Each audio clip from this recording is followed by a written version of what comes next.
title screen begins promisingly enough. We have the motif of a moon as the main object of interest, with its rays prominently and creatively lighting up the currently selected option on the screen. Also visible is a lighthouse, which, spoilers, is fairly crucial for the plot of the game. A pleasant and moody ditty combined with a calm, relaxing night background round off the theme nicely. On that note, though, why no options menu?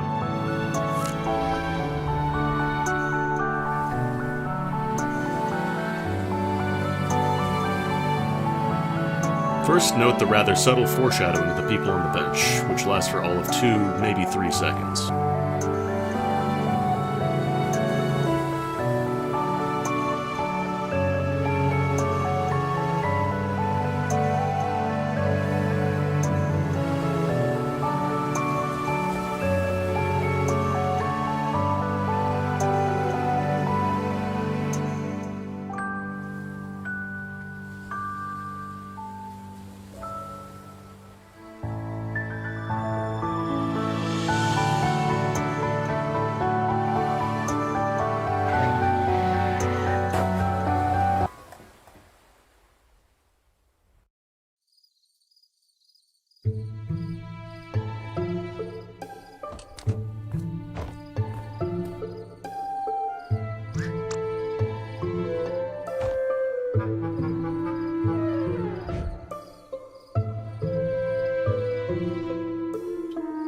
Next, note just how many words get spent on a silly argument because one doctor can't own up to his mistakes. Third, note just how much of a bastard Neil is being, first trying to make excuses for his act, then playing down the consequences, and finally thinking up excuses for his boss. Basically, we spent a few moments listening to him deflecting blame for a crash he did. Note that this is the first dialogue of the game. This is how the author chose to open his sentimental story. In more ways than one, this is a sign of things to come.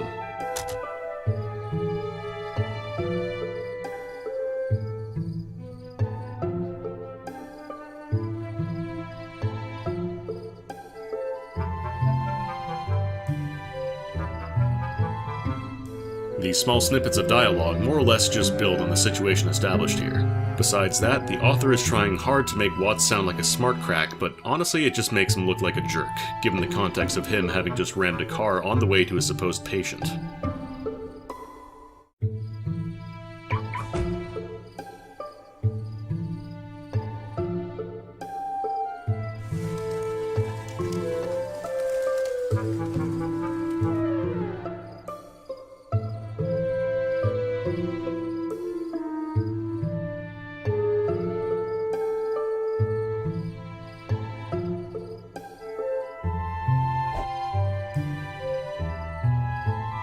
The first two options only really change minor bits of dialogue. The third option is the most humorous, but of course doesn't actually change the story. So that's a lot of time spent on a minor gag. The basic premise is fine, mocking the idea of rocks and other minor obstacles acting as walls in video games, but the author got carried away with the idea and turned it into a full-blown scene at the detriment of the main plot. Certainly it is amusing at points and does have sparks of wit, but is it really necessary to drag it out like this? Also, notice that Rosalene uses the name of vegetables in place of swear words. This is a running gag with her. It'll come up a bunch later.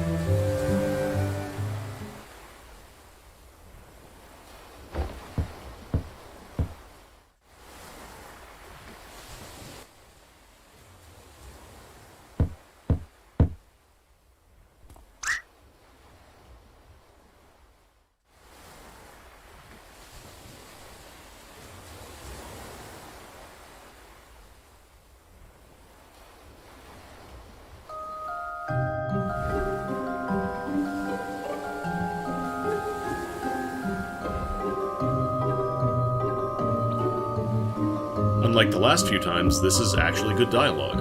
Rather than being incredibly forced attempts at slapstick comedy that go on for too long, it draws upon legitimate musings and queries the characters would have in this situation, establishes the characters further, and has a fairly natural progression to it.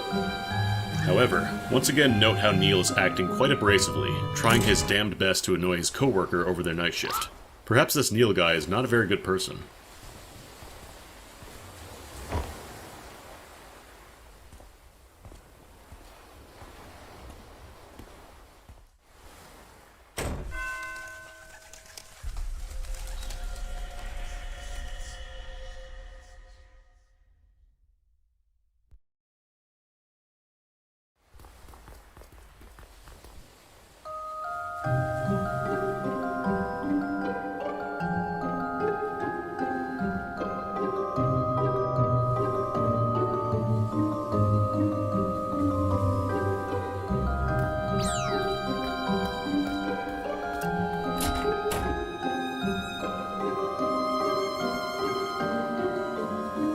Phew, quite a bit of conversation there, and most of it having fairly decent relevance. So we get to know quite a bit about this Lily character, which would imply that she plays a major role in the plot. Neil, as usual, is rather brash, throwing smart retorts at his client, technically his client's caretaker, but whatever, and later complaining about holding a box, which is like part of his job as a doctor. He does bring up one fairly striking point, however. This machine is not for use on kids. Why that is the case will become obvious quite soon. Also, these doctors are distinguished from medical doctors, which is a little silly. Technically, every doctor studies medical science.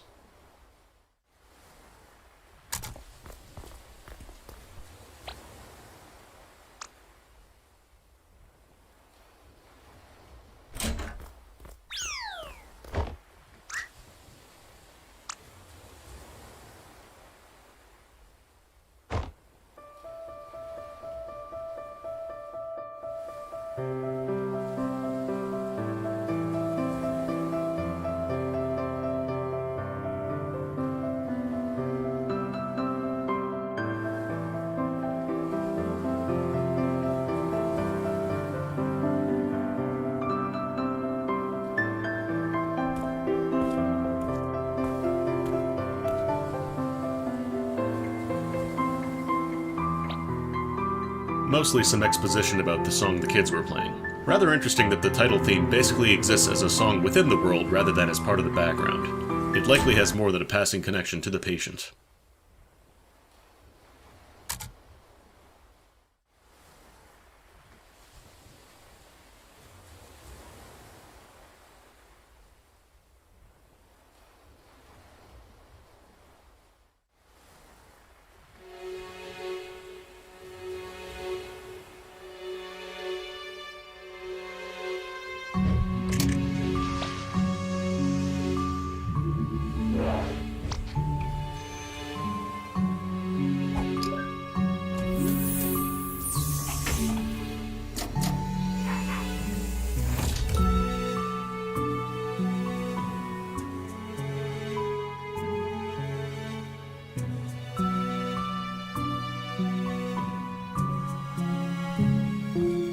Lots of dialogue to take in here. Mostly it talks about the job of these doctors. They're wish granters of some sort who visit people just before they die.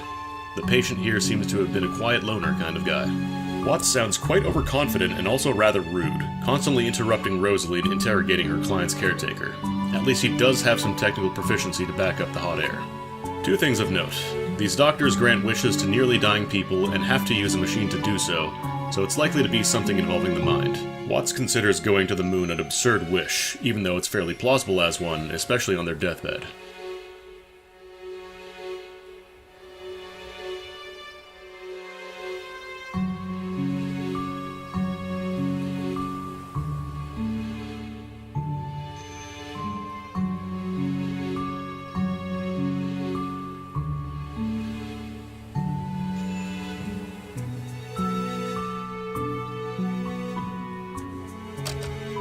While this sounds like a great way to characterize and distinguish the two, in practice, Rosalene's take on the journey just ends up being a less humorous version of Watts's, outside of a few pieces of additional information, like Sarah and Tommy role-playing in the area outdoors at night.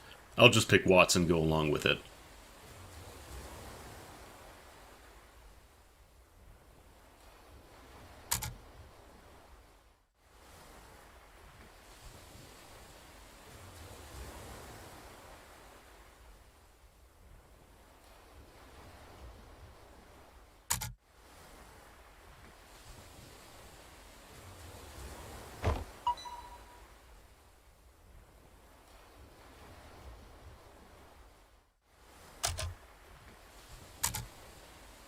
What the doctor gives us is, well, a piece of UI.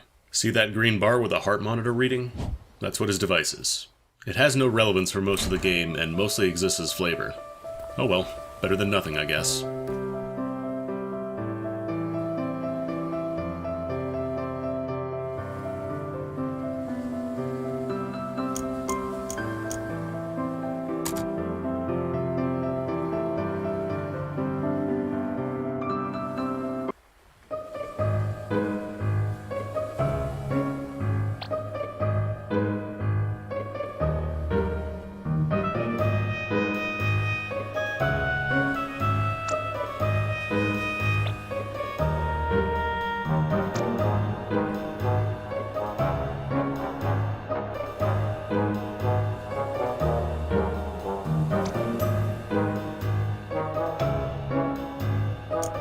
This is a fairly tedious comic sequence, but honestly, 2 is the better pick here. 1 just leads to a visual gag of Watts jumping in place trying to reach the candy cane. I mean, someone could find that funnier, maybe.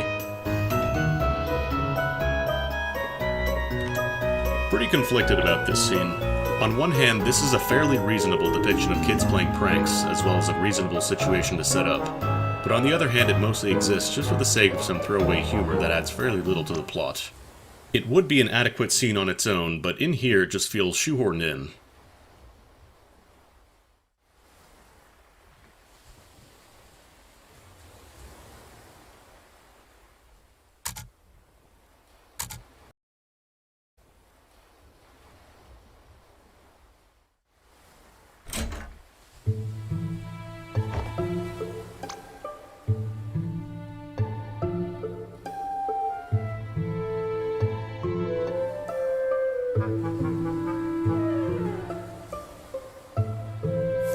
Dusklight is a blatant reference to Twilight. The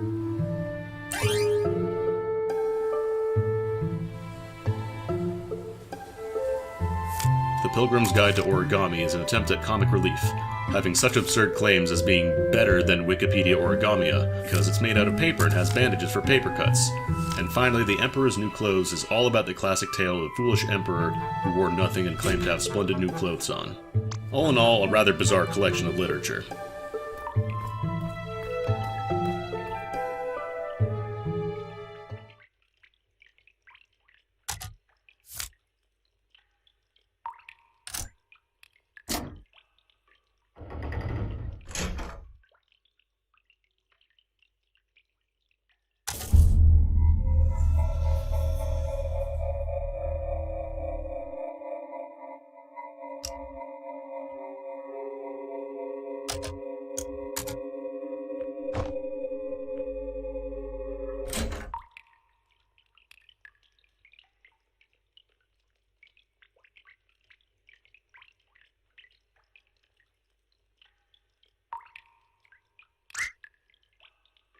We get more details on why the basement is so bizarre.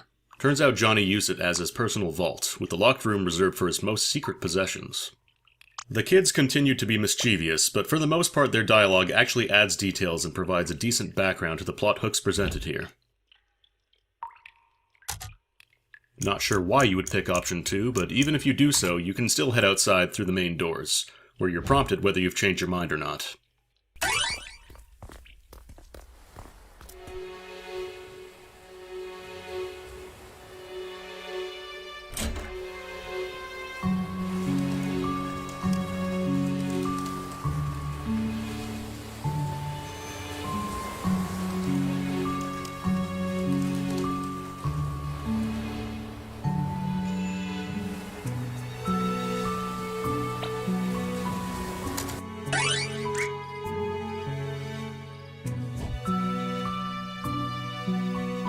Remember the gag with the Boulder Ball?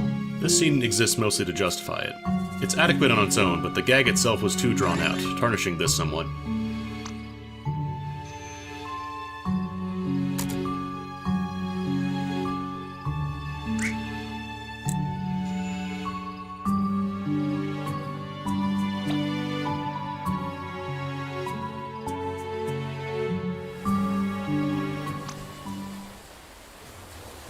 We can't ignore it, but triggering it leads to a mildly amusing scene, so let's show it off.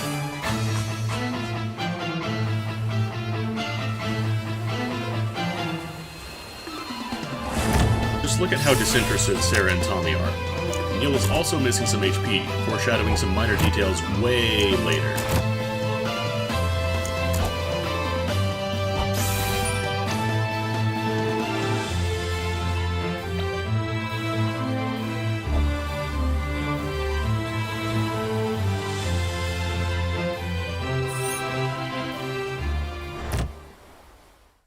A pretty brilliant take on both turn-based battle systems as well as the exaggeration present in most of them. Most importantly, the author made this gag optional because he realized that it had little relevance to the plot and so shouldn't be required viewing. It can stand on its own, no problem.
All in all, a decent exploratory trip.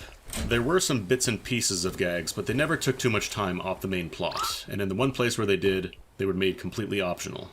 We learnt a decent bit of background and got more plot hooks, in the form of Johnny's wife's grave and a yellow and purple rabbit.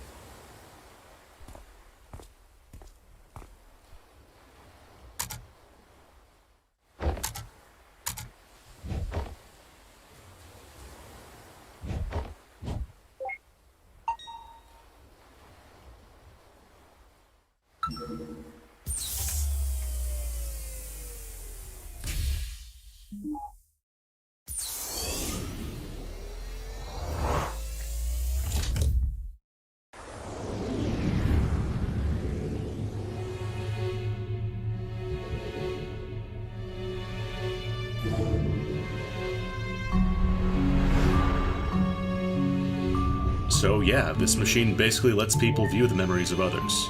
It also allows them to modify those, else this whole talk about fulfilling death wishes wouldn't mean much. Given the obvious ethical concerns this brings up, no wonder it's restricted to only be applicable to people on their deathbeds already. You have to wonder what the process for drafting laws and regulations for it must have been like, but that's a different topic entirely.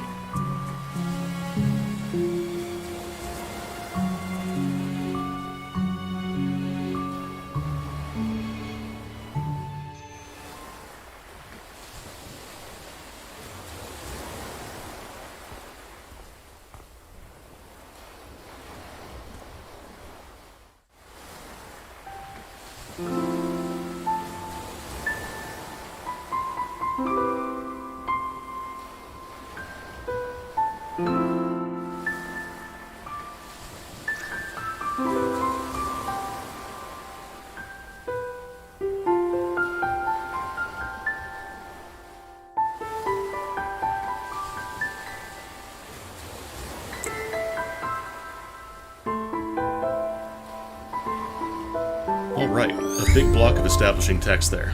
The doctors first cause a minor faux pas by using their machine to vanish the patient's caretaker,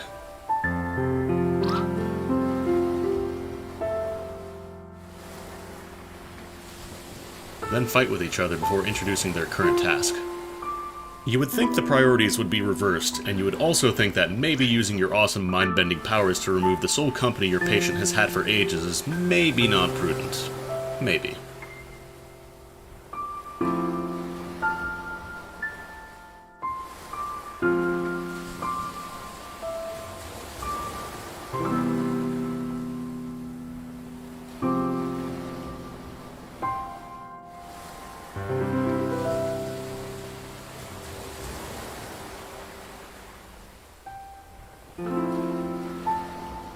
Johnny turns out to be a fairly uncooperative patient, perhaps because of how the doctors treated him, but also perhaps he genuinely doesn't remember. Recall that these are his memories while he's on his deathbed. His recollection is going to be rather doubtful. Whatever it is that these doctors do to grant wishes, the motive behind the wish seems pretty important, since they spend a decent chunk of time trying to probe him for it.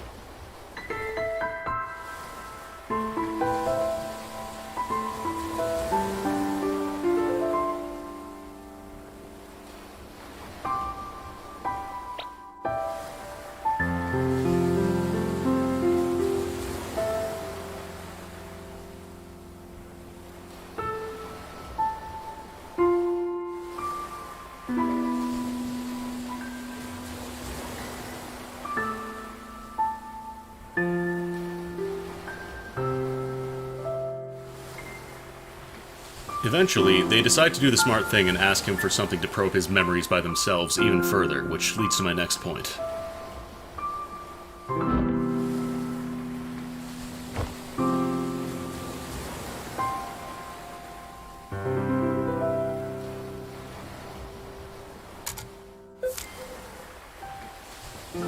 They specifically need items connected distinctly in two memories to jump between them.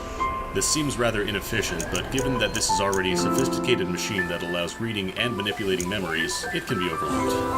Perhaps the tech to specifically look up important memories isn't there yet.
This is clearly sometime right when Johnny had begun moving into his house. He certainly seems depressed for some reason, hence him angrily hitting the piano and all the rabbits strewn about. Remember, they were in his personal vault and the lighthouse back in present day, so they clearly mean something close to him. Perhaps it had something to do with his wife's death? She died just 2 years ago. This is how useful, interesting, or informative notes remain for the most of the game. They're more like short reminders than actual notes.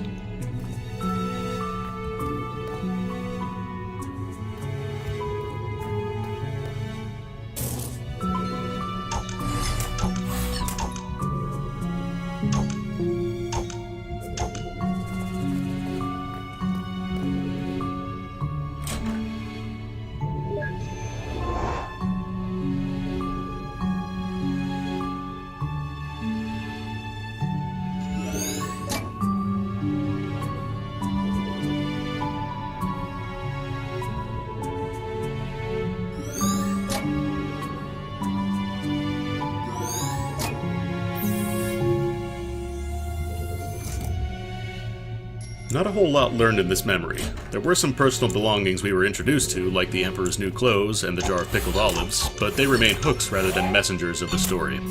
We also saw that Watts remains childish and the author keeps lengthening sequences with irrelevant bouts of slapstick humor. This is the one complication of this puzzle minigame. Honestly, it's not much of one, because the minigame never gets controls for flipping things from upwards or the right, seriously limiting the design scope of these. More often than not, the diagonal actually serves to make future puzzles easier, betraying their potential complexity. This isn't necessarily a problem, though, given that this game was advertised based on the merits of its story. Making puzzles, especially required puzzles, too complicated would go against it. Just makes you wonder about their purpose, outside of being bits of gameplay to bookend a sequence, as well as add some flavor of playing with a computer interface.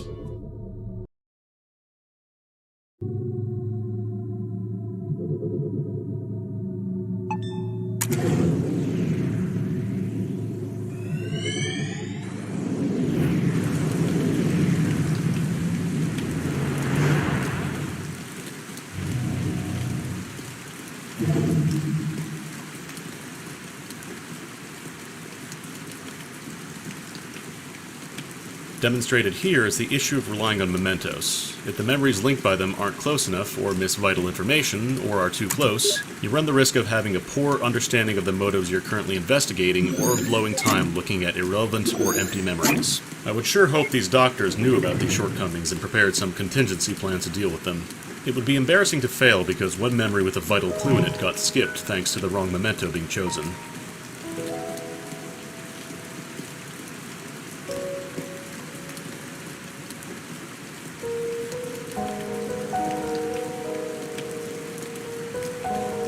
The author tries to make a sentimental scene here, but it doesn't quite work for a fairly simple reason. Johnny is nothing more than a cipher at this point. It's hard to be sympathetic to characters we barely know, especially when they talk about things we don't know about, like some Anya character or his wife's wish to watch over her.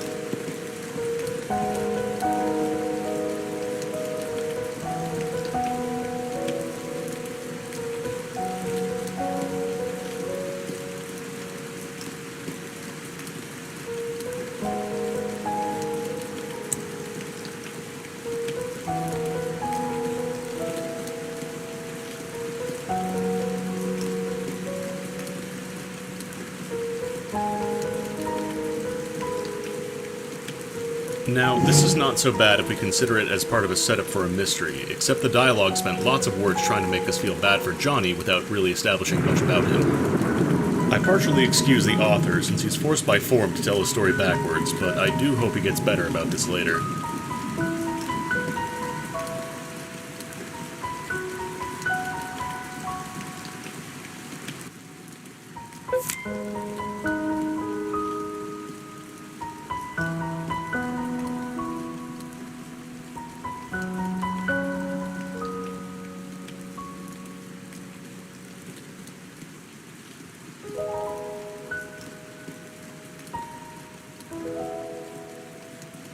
Not sure why these doctors seem to like teasing each other instead of sharing important details. Like, Neil should have pointed out about the rabbits being personal to Johnny, as should Rosalene have with her little visit to Johnny.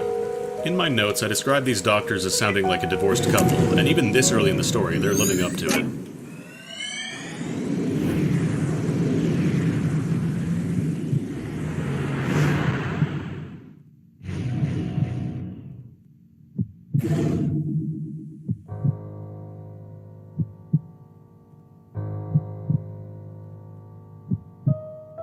Pretty long sequence with quite a bit of background to infer.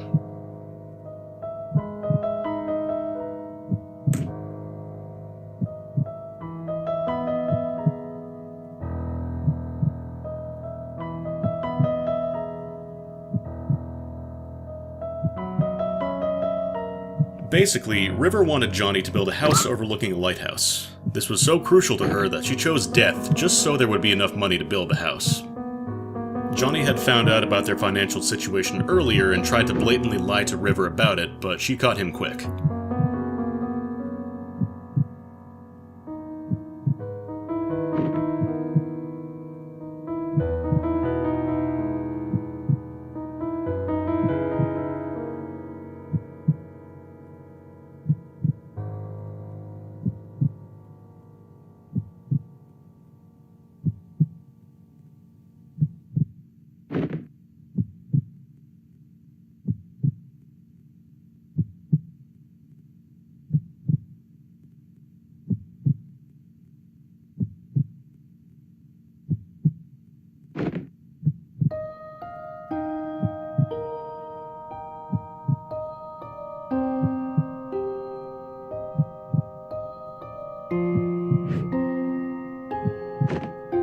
She also kept trying to elicit some sort of response by making a bunch of paper rabbits, the final such rabbit being yellow and blue.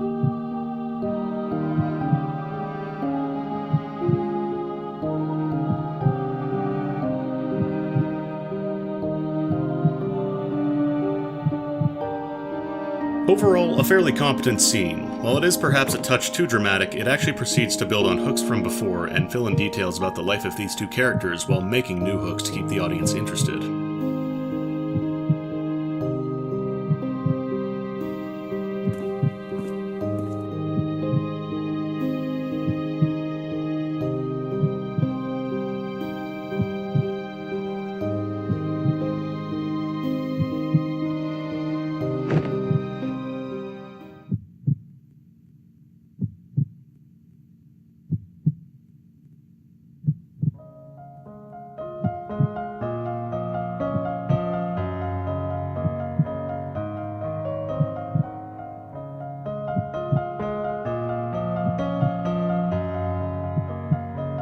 While the game tries to be vague about Anya, you can see from the clues so far that it's heavily implied to be the lighthouse, which certainly makes her last wish rather curious.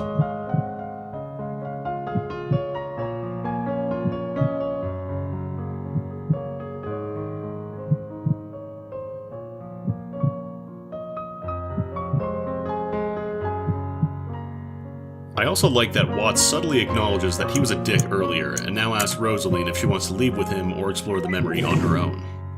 You don't miss too much by leaving.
A rather big block of dialogue, even by this story standards.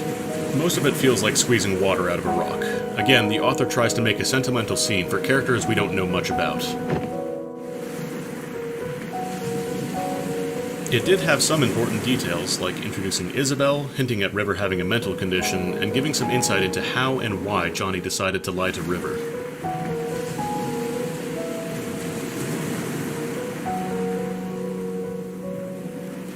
However, his reasoning is rather unconvincing and unsympathetic, which makes me wonder if we're supposed to sympathize with him. Given that we've seen at least 2 scenes attempting to stir pity for him so far, this is not a good sign.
Another long scene. This one attempts to foreshadow something about River's relationship with Johnny, but is too clumsy about it.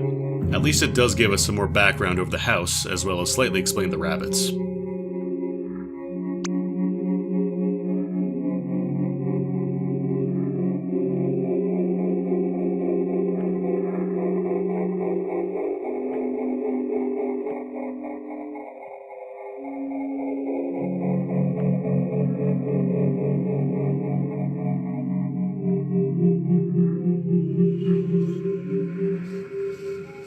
Cut out the part about Johnny owing River something,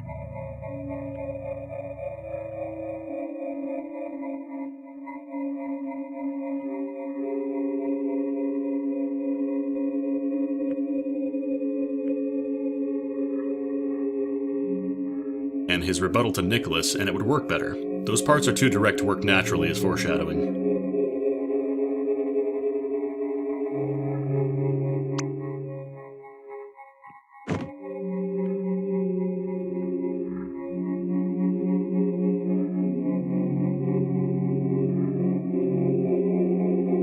Rosalene claims that there's no memento and that this is an enclosed memory. Can the machine not generate a memento out of something in Johnny's personal possessions? I mean, damn, there's his jar of pickled olives right there. And surely he would have remembered something about the exterior of this bar. How hard is it to explore the outside for clues? Besides the usual comments about slapstick humor getting in the way of the main story, note that Watts extracted the olive jar from a vague bartender within the memory rather than conjure up one. A rather odd decision, which will bite him back soon. And why the memory link? Why does a made-up conversation generate one? Perhaps it comes from the olive jar.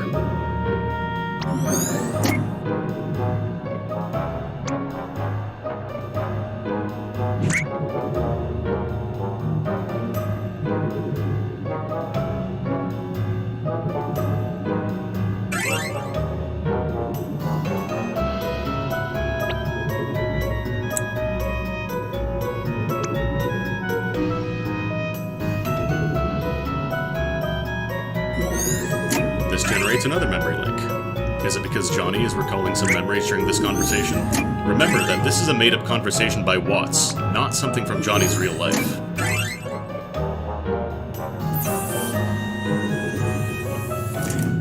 Remember my complaint about the slapstick humor ruining the pace of the main story? This scene is basically that taken up to 11. It's effectively an issue of the author not applying restraint while writing in their humorous piece. Combined with the issue that they relied on fairly weak excuses to have this happen, as well as brought their established system of gaining memory links and mementos into question, it really makes it feel rather sour, if not in conception, then definitely in execution.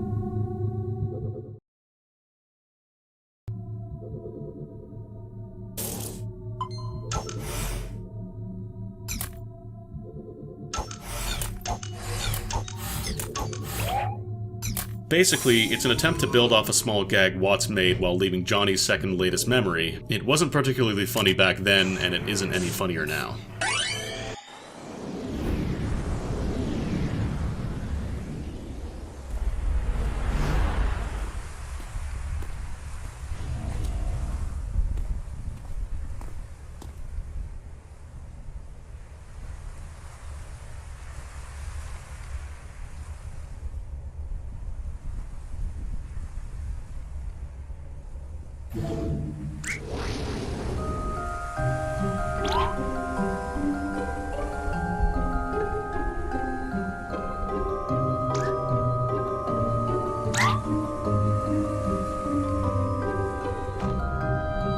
Pretty long bout of dialogue to open the memory with. We open with the doctors pranking each other, well, more like Watts being a punching bag, which seems a bit excessive since we already had more than enough humor in the very last memory.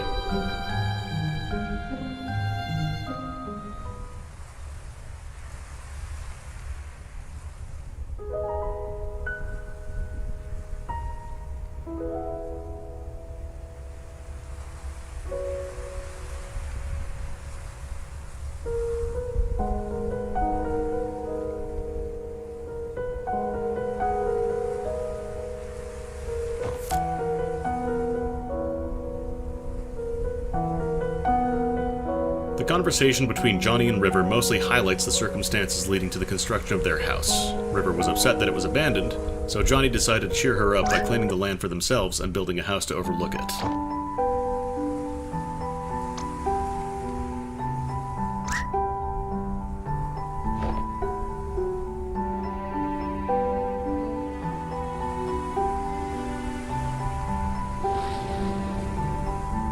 Rosalene then oddly gets very sentimental and talks about how the journey is as important as the ending, referring to how River helplessly dies later on to ensure the house gets completed. She needn't have bothered. She could have just said she liked the moment personally and moved on. While it was a decent attempt at writing a heartfelt scene, unfortunately it did little to really progress the plot or throw some insight into either Johnny or River. Honestly, it feels like a missed opportunity. I think there should have been some conversation right before they walked here to give a bit more character. A bit of musing on the details gleaned so far. This is a decent example of dialogue that establishes character. Watts puts aside his douchebag personality for a while to seriously discuss the situation, and establishes himself as an incredulous person who seeks the causes beneath the surface. Rosalene, on the other hand, presents a calm and collected viewpoint that focuses on the current task and visible facts over everything else. It's almost like these doctors are the main characters, even though the story is centered around Johnny and his memories. Perhaps this will change once we view more memories. However, I wish there was more dialogue like this and less cheap attempts at slapstick humor or the doctors constantly fighting each other.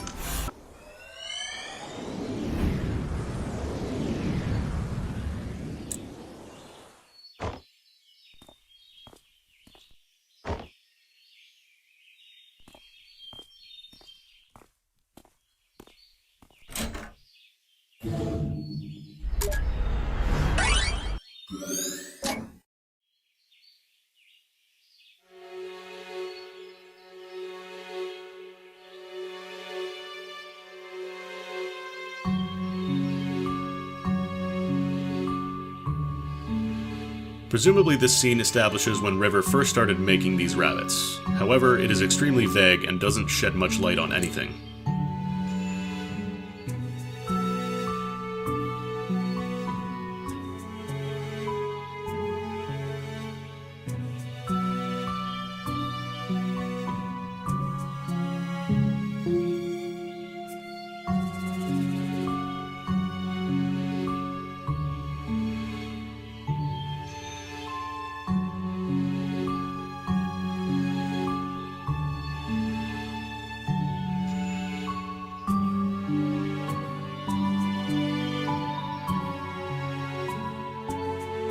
Watts even comments on how he's getting deja vu. The whole routine is similar to what happened with the yellow and purple rabbit on River's deathbed. The doctors comment on River's mental condition, but again cut themselves short before talking about it or even mentioning it. I suppose this is to avoid making unsubstantiated guesses, though it's obvious they're hinting at River having autism.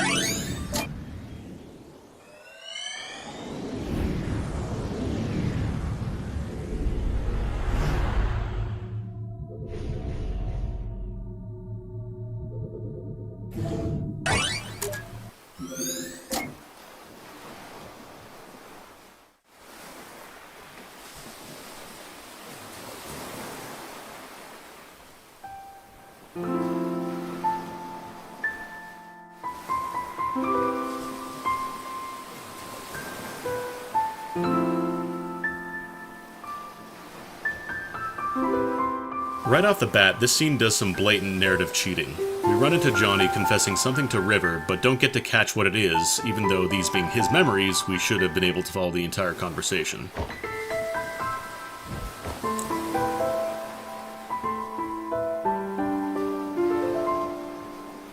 River again tries to signal something by daring Johnny to throw a hacky sack, then rushing behind it. Much like the memory before this, it's too vague to say much on its own.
A hefty scene trying to make us sympathetic to Isabelle and in turn River's autism.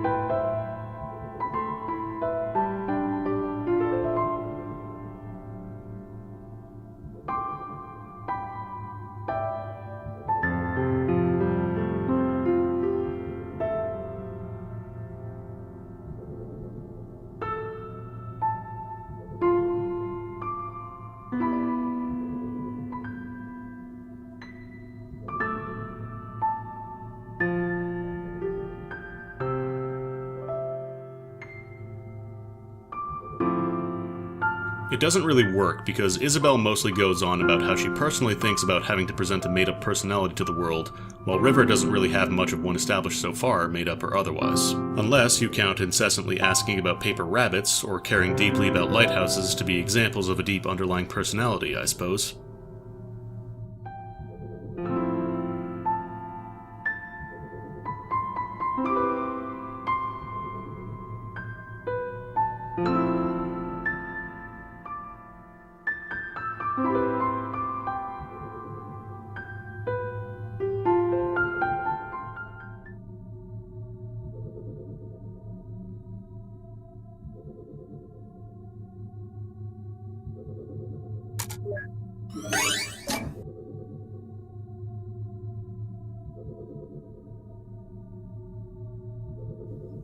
A little exchange about River's reading habits.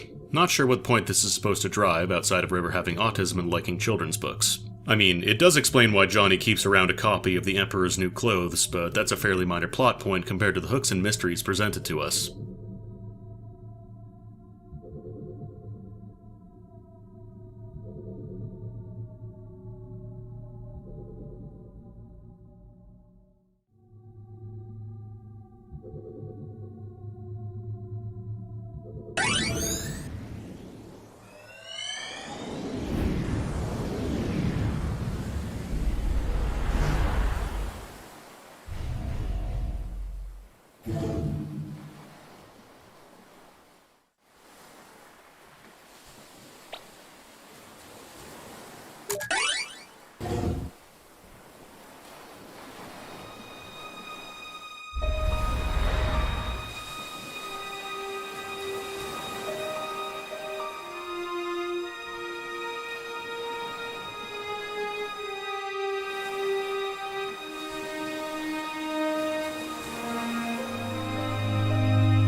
pretty much the most visually powerful scene in the game. While I am rather critical of the writing overall, I can't deny that the game uses certain visual leitmotifs fairly well, with the lighthouse standing out as the most prominent example. What I particularly like about this scene is how it makes the romantic gesture feel otherworldly, raising it above ground and towards the heavens while enclosing it within a familiar structure to tie it all together.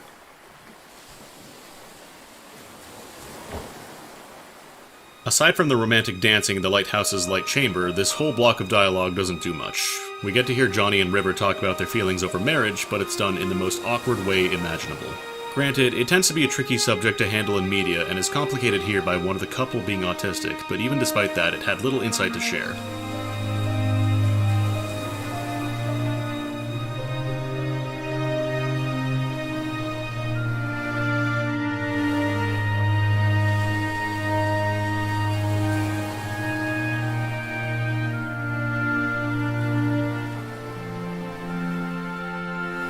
The priest's vows are expectedly bog standard.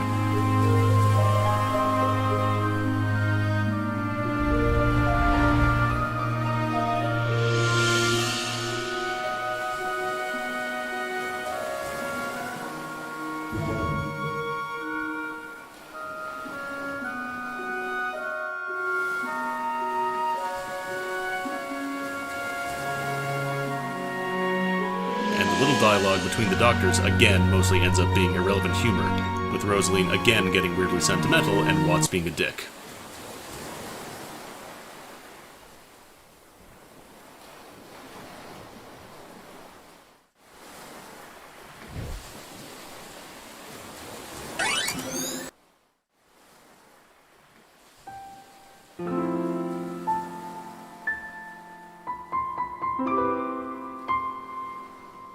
Oddly, it's this conversation and not the big dramatic sequence earlier that sheds some light, and on both Johnny and Watts, surprisingly enough. Johnny's mother has a rather odd habit of calling him Joey, and what makes it even odd is he claims it's the name of his dead grandfather. We also get to know that Watts cares about his grandfather, but is too ashamed to admit of it openly. Wonder where these plot points will go later on.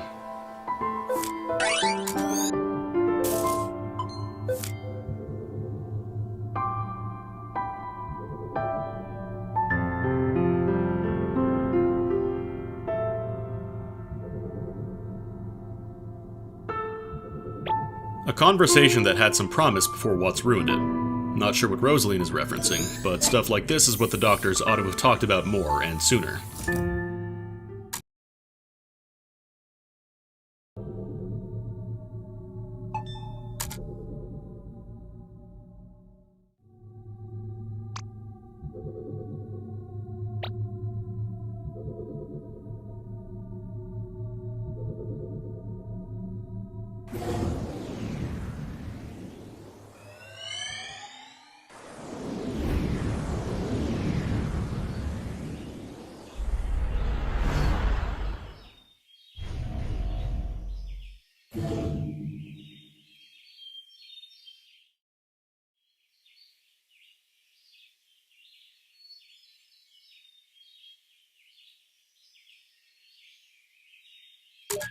You might be wondering if the doctors forgot to say something about the rabbit here having little to no relation with the rabbit killed during the wedding. In fact, the rabbit memento is given almost no attention from this point onward, even though it's clearly an absurd connection. You might be thinking that perhaps it has some significance in this memory, but as it will soon become apparent, it is of little, if any, relevance. Furthermore, this incident here pokes even more holes with the little stunt Watts had to pull to get a memento out of Johnny back in the 6th entry. I mean, if the memento doesn't have to actually connect two memories meaningfully, why not make it any trivial thing?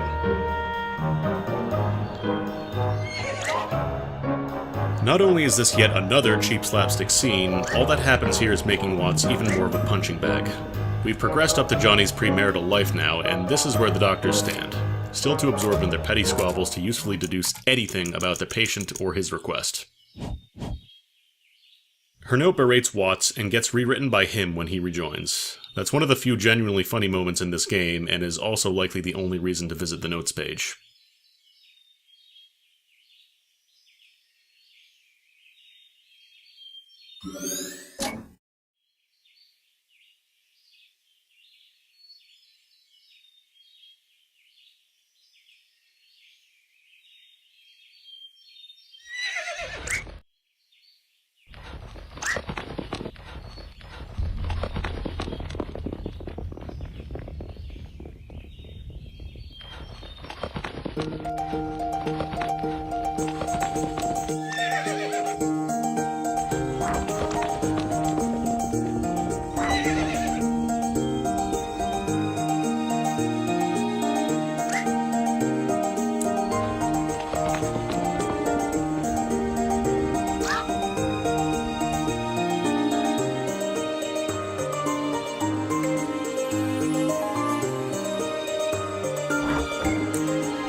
This whole sequence is bizarre.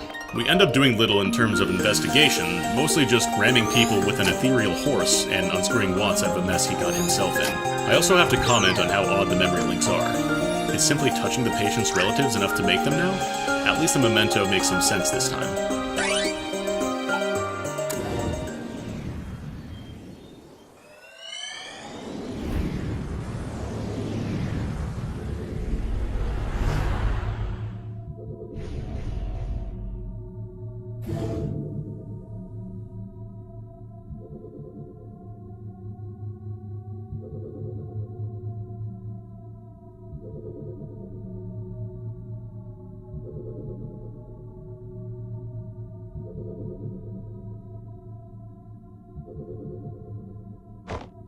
This scene mostly just confirms that River had autism, Johnny had her diagnosed for it, and, as alluded to in the previous memory, had attempted equine therapy for a while.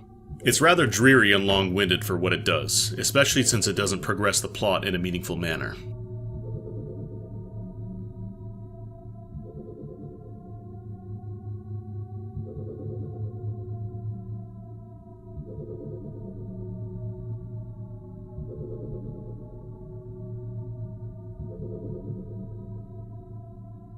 The only thing of interest in this scene is Johnny refusing to read a book on his fiance's condition, which could charitably perhaps be interpreted as an attempt to build his character, but mostly ends up just being mild foreshadowing for something which should have been revealed quite a bit earlier.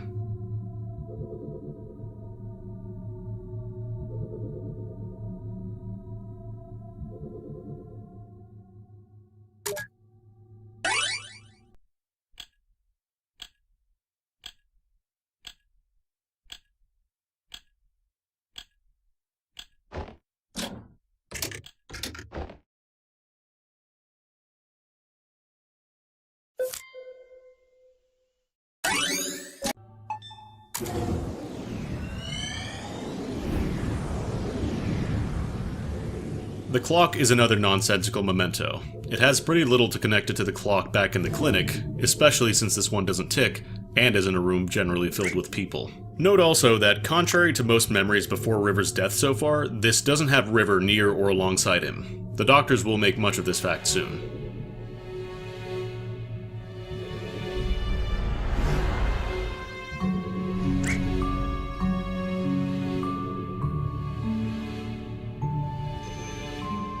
Watts being a giant douchebag, as is to be expected. I hope by now my problem with such scenes has been thoroughly established so I don't have to trot them out again every time they happen. I'm not sure whether I prefer the characters be hollow over being characterized as incredibly unlikable people like here.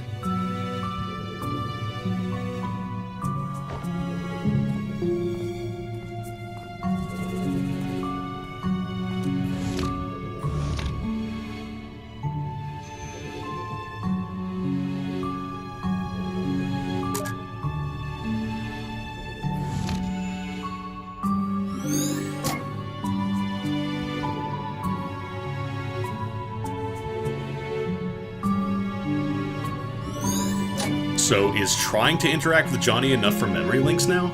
First touching his relatives, now just thinking of talking to him? What next? Will the mere sight of him give memory links? Not only is this a bizarre sequence, it's also wholly unnecessary. Presumably it's Rosalene searching for River, but in that case, she wouldn't be silhouetted, would she? Given that Johnny clearly remembers her in nearly every other memory, she would have been fairly visible if she was in the crowd.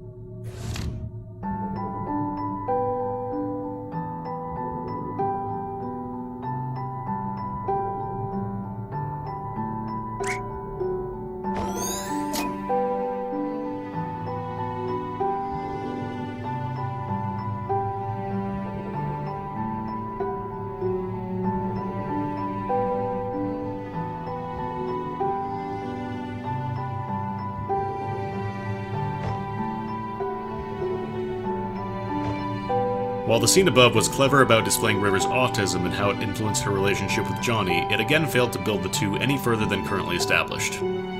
By itself, this would have been a cute, if unremarkable, scene. However, the fact that this far into Johnny's life we still lack clear definition for either him or his wife, who is prominent through most of his life, is rather troubling.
I appreciate that this scene shows the two teenage boys acting with the same brashness and nervousness most teenagers would exhibit in high school.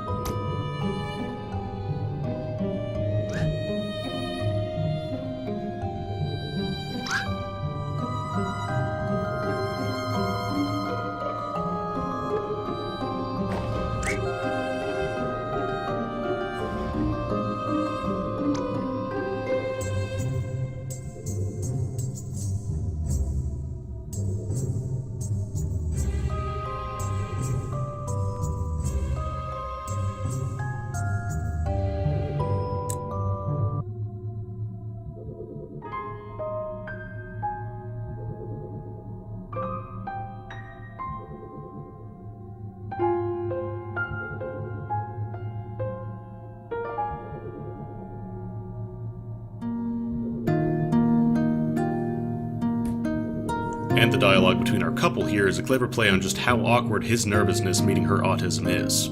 It's very believable, and for a moment makes the two feel like people with dimensions, despite their rather bare-bones characterization so far.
In contrast, Watts' childish reaction to Rosalene digs him even deeper into douchebag territory, while Rosalene continues to maintain a calm and collected front.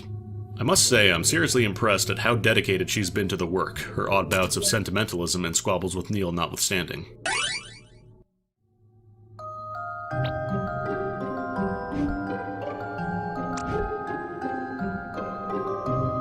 Unlike a lot of attempts at humor in this game, the above sequences genuinely bring amusement, especially since they don't happen at the expense of the main plot.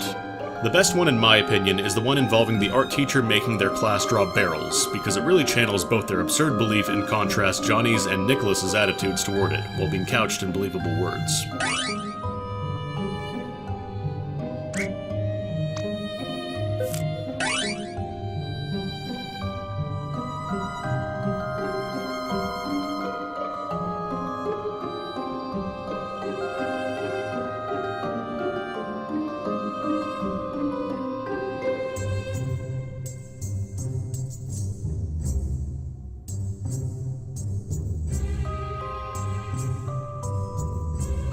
The one required scene is not some throwaway attempt at slapstick humor or a sentimental scene, but rather characterization by illustrating River as a knowledgeable and rather wordy student, thus giving her an alternate angle and letting her expand beyond girl with autism who likes lighthouses.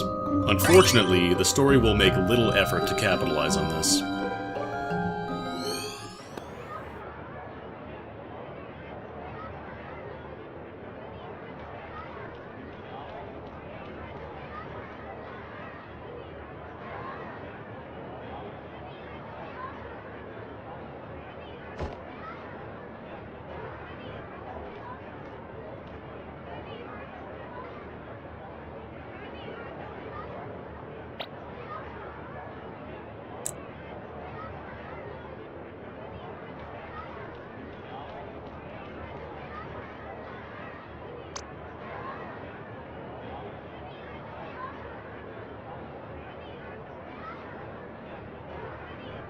A pretty long conversation that sheds some critical light on Johnny's relationship with River.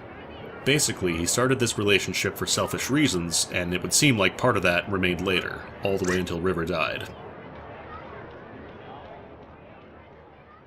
This is a pretty unflattering look at him, which makes all the attempts at building sympathy for him look a bit dishonest.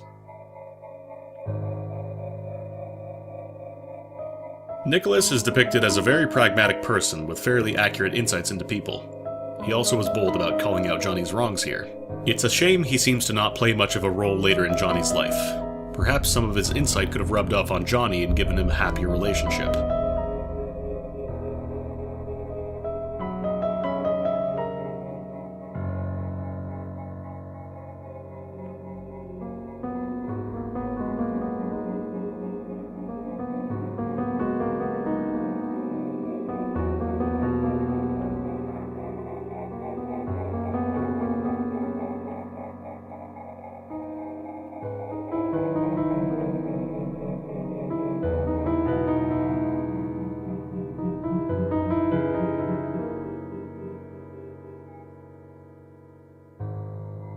The doctors, for once, seem to do their duty and talk about the case, though not before understandably berating their client.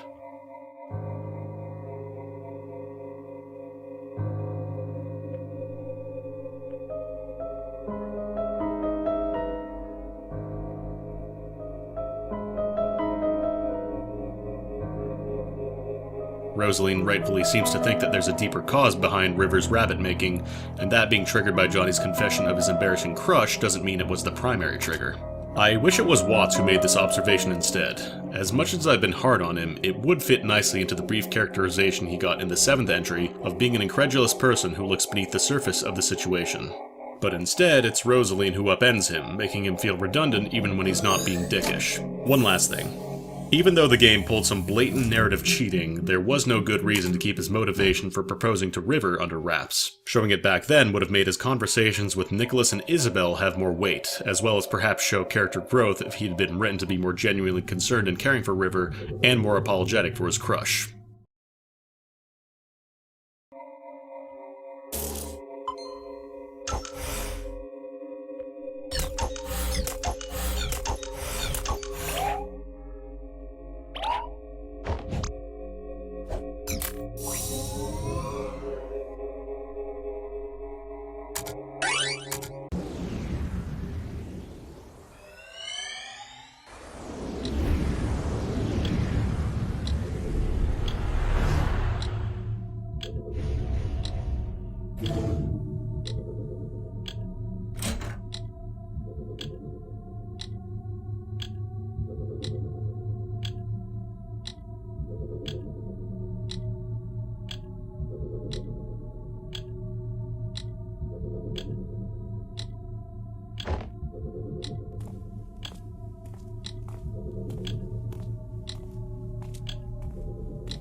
It's interesting to note how far his mother's peculiar naming habit came from. For whatever reason, the doctors decided to get into yet another spat over this. None of these seem to have any strong link with Johnny, outside of the pickled cucumbers perhaps leading to pickled olives, and the ticking clock being relevant if River came here.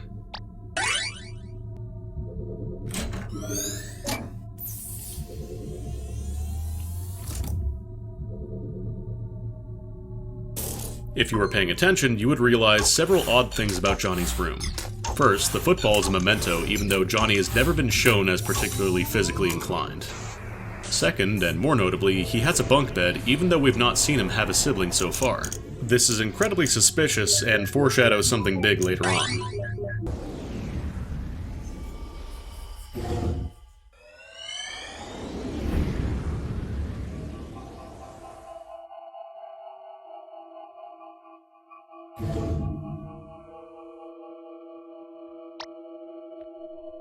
That the very next memory is broken is not a coincidence.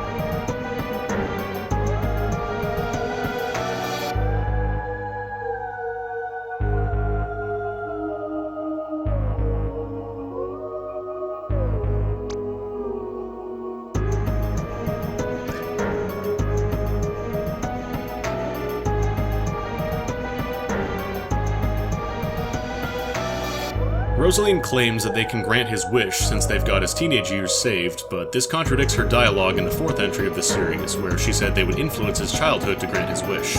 Teenage is not the same as childhood, and even despite that, there's a bigger reason for why it's unlikely for the Doctor's method to work.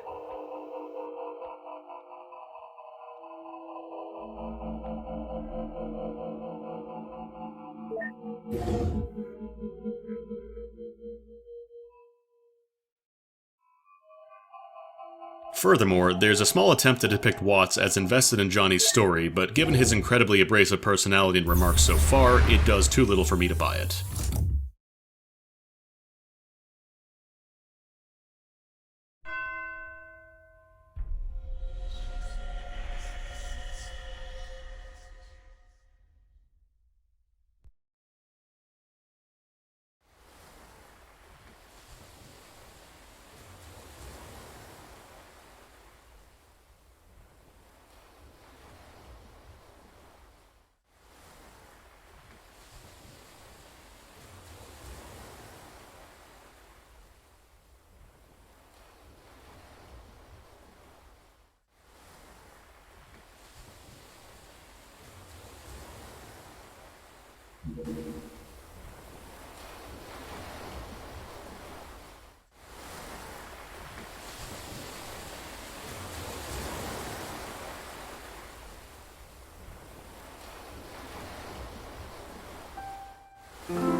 Phew, pretty long sequence.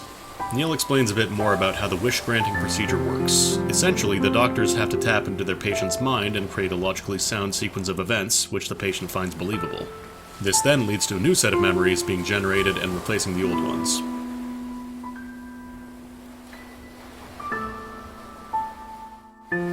Now, if you will recall, the doctors questioned Johnny about the motive driving his wish back in the 4th entry. This is why they did this.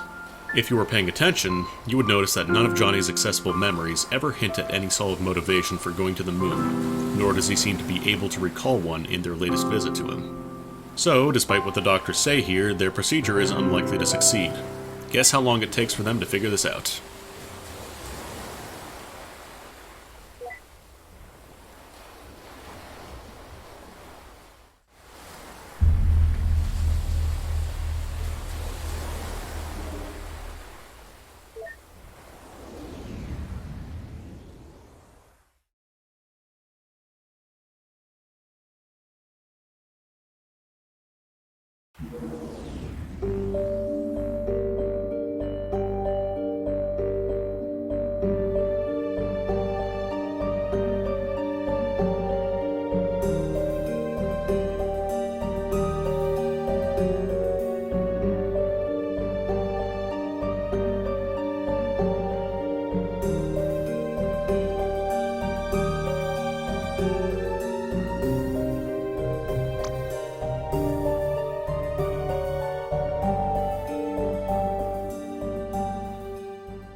Mostly an illustration of what I talked about, the doctors fail and fail hard at granting his wish. Unfortunately, they still don't realize why, despite them questioning Johnny about his wish twice by now.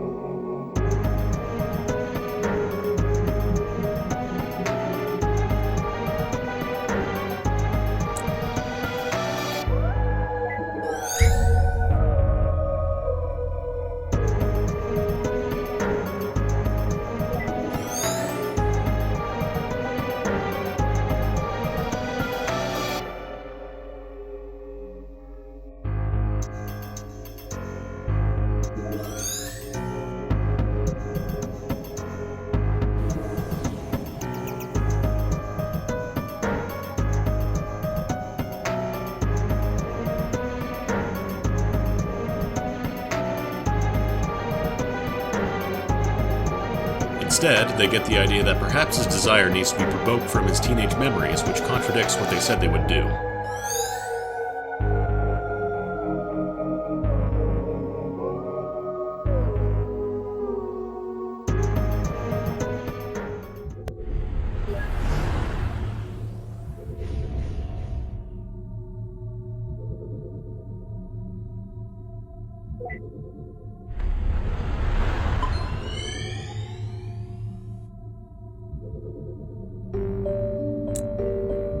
For example, Rosalene here muddled with Johnny's memory to make up a movie about going to the moon. Not only is this not the same as constructing a logical series of events, it also simply would not make any sense. Buying tickets for one movie and having another play in the theater is just absurd and would not mesh with Johnny's prior memories.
Watts at least puts some effort into making the act believable, but it's still not what the doctors were supposed to do, and still stretches suspension of disbelief hard. Wouldn't Johnny have been informed of a NASA presentation beforehand? Wouldn't it have involved more school staff? Why wouldn't River have come, giving her characterization in this memory as a knowledgeable and curious student?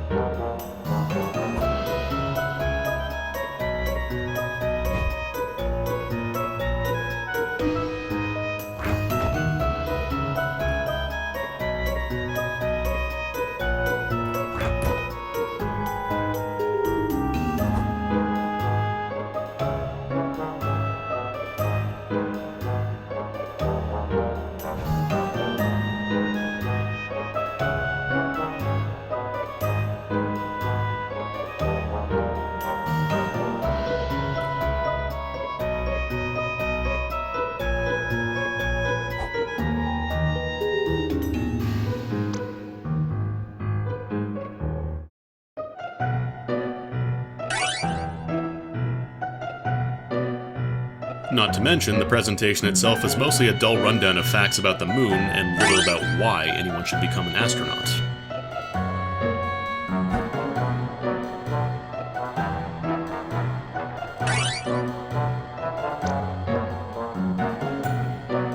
And why does Watts think it's okay to talk about groupies in a presentation shown to high schoolers?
This entire sequence is rather frustrating to watch, but it does have some genuinely funny moments, mostly on account of sheer absurdity.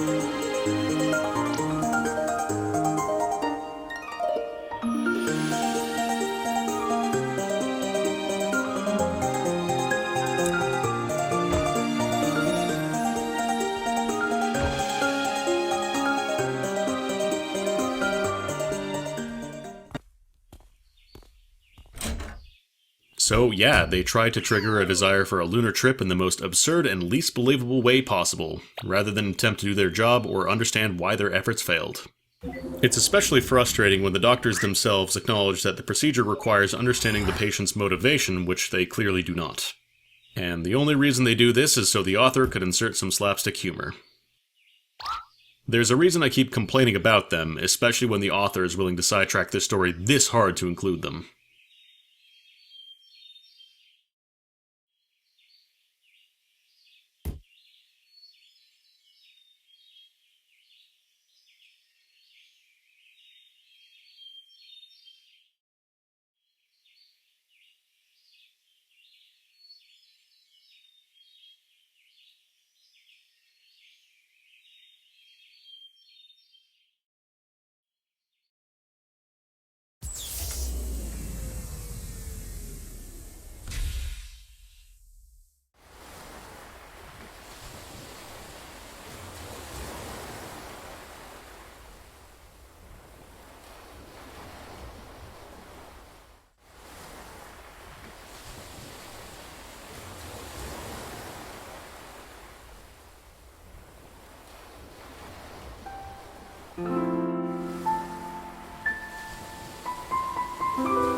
story slightly makes up for the sheer absurd sequence here. This is actually a pretty good monologue.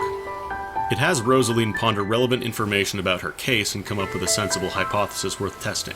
It also fits well with her established personality, as pointed out in the 6th entry, being calm and collected with a focus on her task and visible facts. A shame Watts hasn't got a similar expansion of his character yet, thanks to being used as a punching bag and Joker character.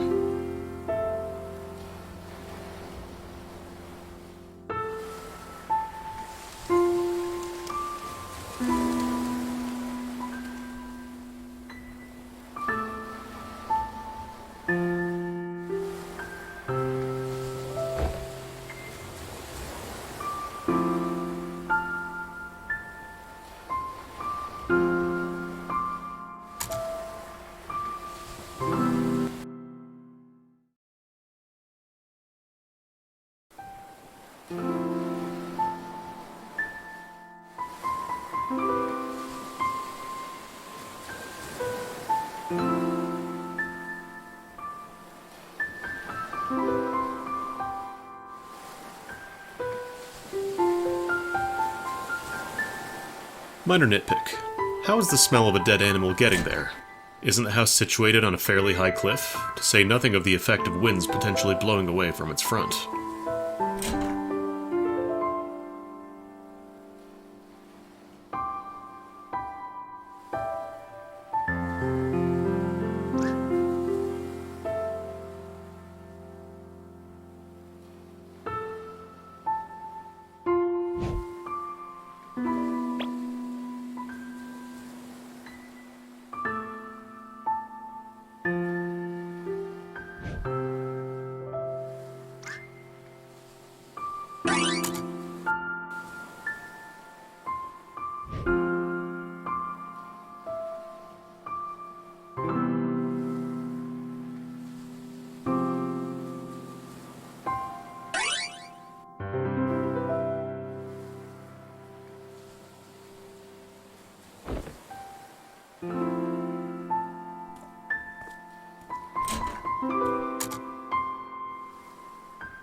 There's no reason to interrogate Lily, and none of the options here provide much relevant information on Johnny, but I'll show them off anyway. There's a surprising amount of backstory for her.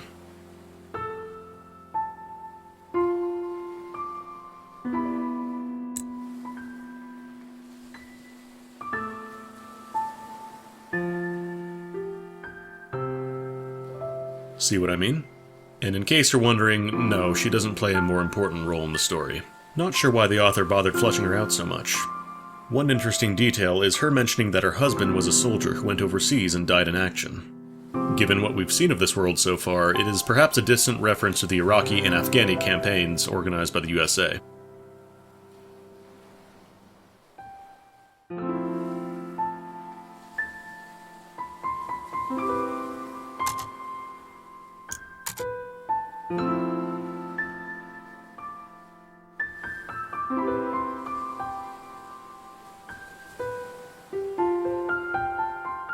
I actually like Rosalene's reply here. Not only is it very fitting to her character, but it sounds like something a sensible doctor would tell someone in this situation.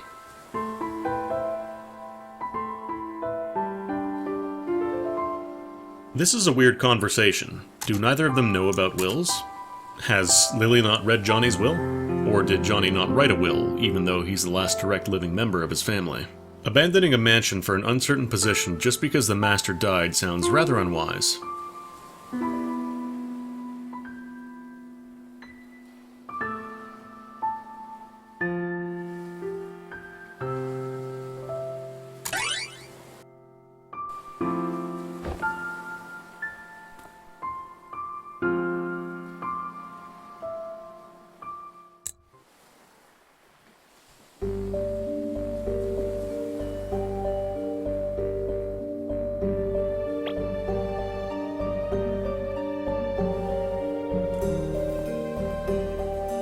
A big block of exposition explaining how Johnny's childhood got delinked.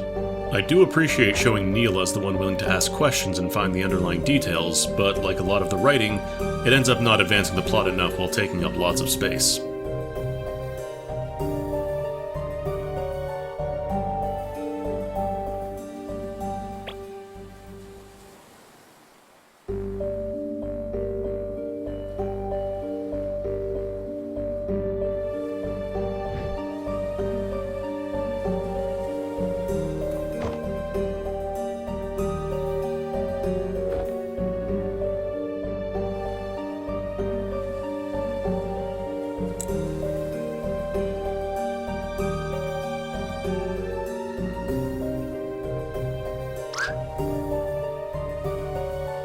Case in point, the dialogue established a new obstacle for the doctors, but it will be negated very soon and in a rather unexpected manner. Having the patient intentionally block part of their memory by overdosing is a valid narrative device and works as an obstacle, but spending time proposing a solution only to reintroduce the old problem, only to solve it again, just makes the narrative feel convoluted and pointless.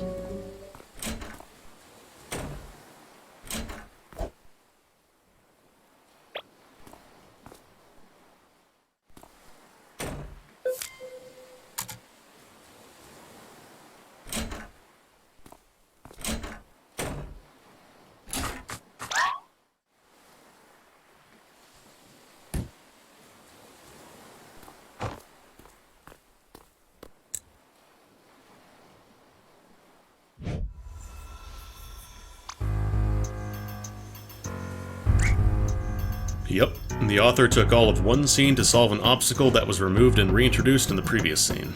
I'm not too unhappy about the solution. While it does seem a bit too convenient, it is within the realm of believability. I just wish this entire memory obstacle thing was handled better, ideally more coherently.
I genuinely liked this scene. It had some pretty natural sounding dialogue that flowed fairly well and was actually amusing. I further liked how it contrasted Rosalene and Watts' personalities, with Rosalene constantly probing Watts in a straightforward manner, while he keeps trying to be clever and fails.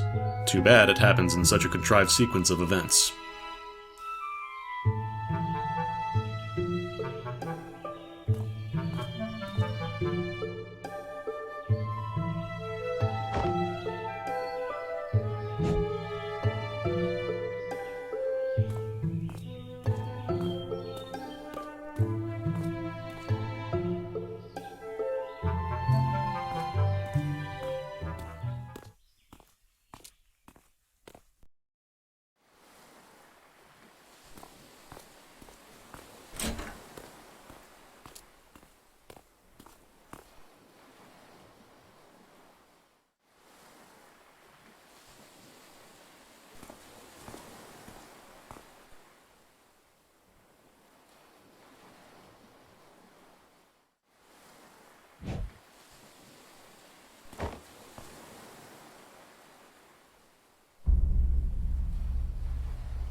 What was the point of this?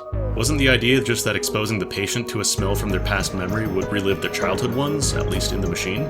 Why would the doctors have to redo everything, considering they just warped into Johnny's last functional memory just fine? Why would the doctors be willing to stay behind if there was a genuine risk of being hurt? Why does the procedure require a doctor to be present in the memory?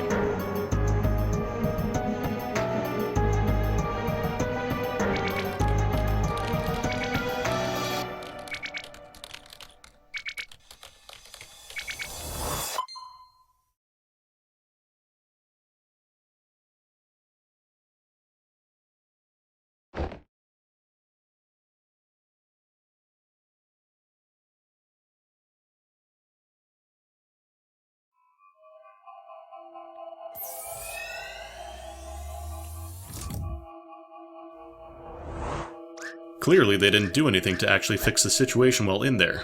And of course, they have to end up going at each other viciously for the sake of drama, I suppose. So much for them cooperating and not wasting any time.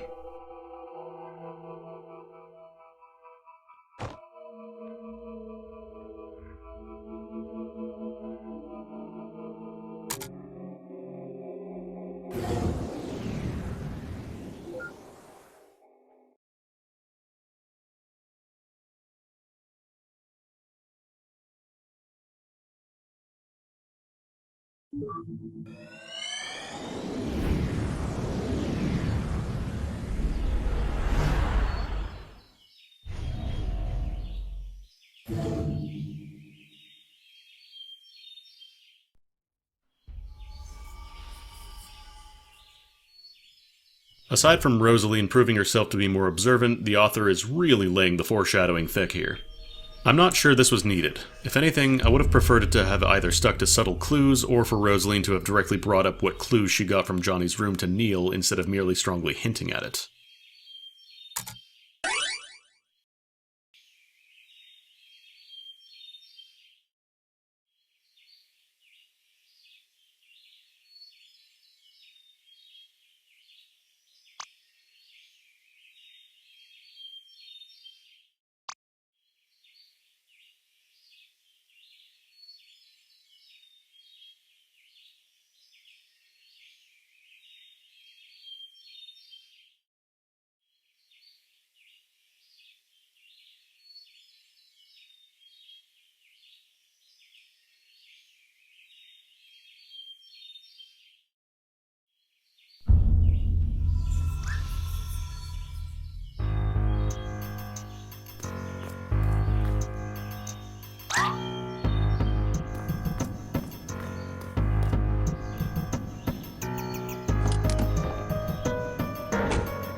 Pretty straightforward tragic backstory telling here.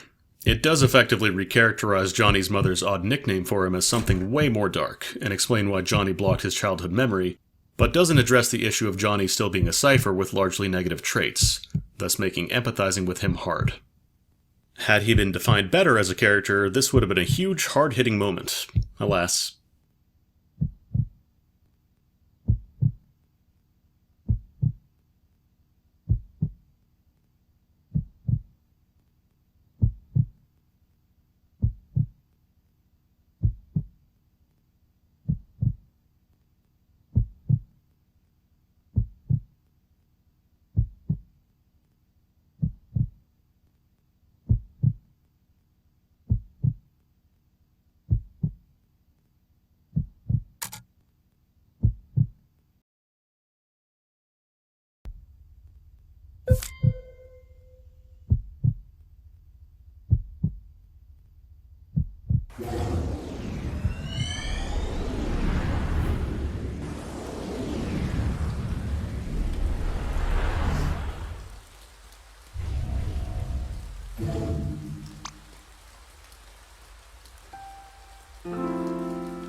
This scene hints at Johnny taking over Joey's habits and interests in some weird, twisted way to remember him.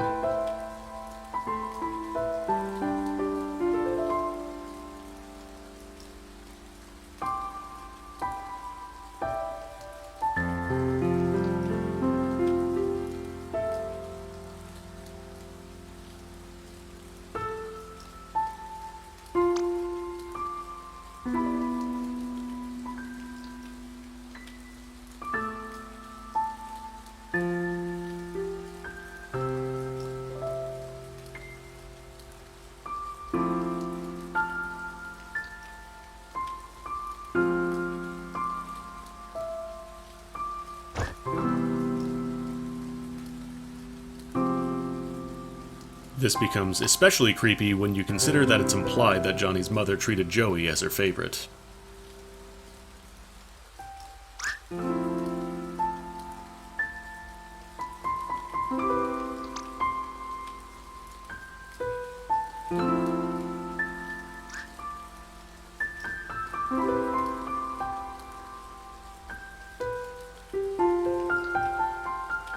Aside from that, while Joey was just introduced to us, he already seems far more likable than Johnny as a character.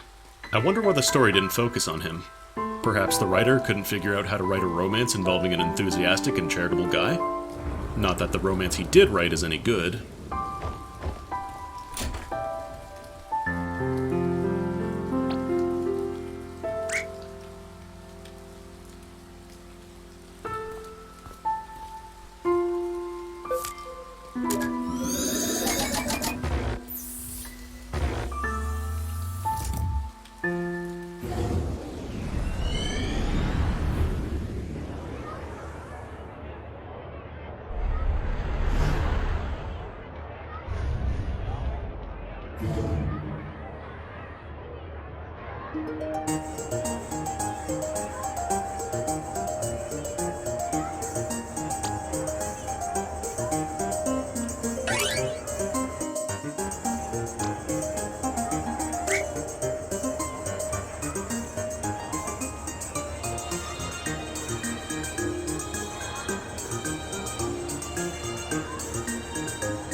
This is probably the strangest memory link yet. Why do the doctors have to play a game to generate it? Isn't the memory of Johnny playing it enough?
A sudden bit of backstory on Watts. It does explain a bit why he remembers his grandfather fondly, yet finds it embarrassing to talk about.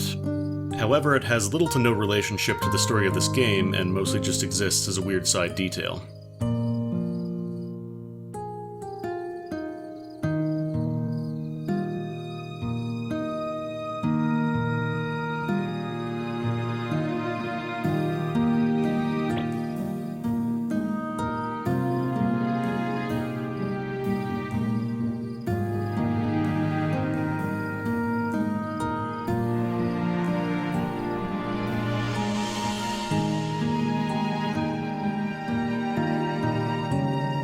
Again, I find Rosalene's sentimentalism rather odd, but it has been a minor part of the story so far, so I'm not overtly concerned about it.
This first part of the scene is River explaining her main concern indirectly, that she wants to blend in with society and hates being treated as someone abnormal.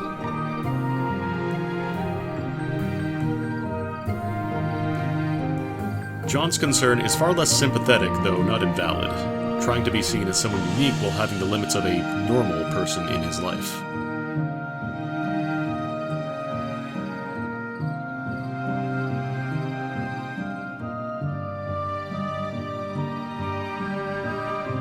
The two motivations meeting and clashing with each other had immense potential, and could have been realized had they got more competent characterization prior to this. Unfortunately, they were pretty haphazardly handled and thus failed to convey their full impact.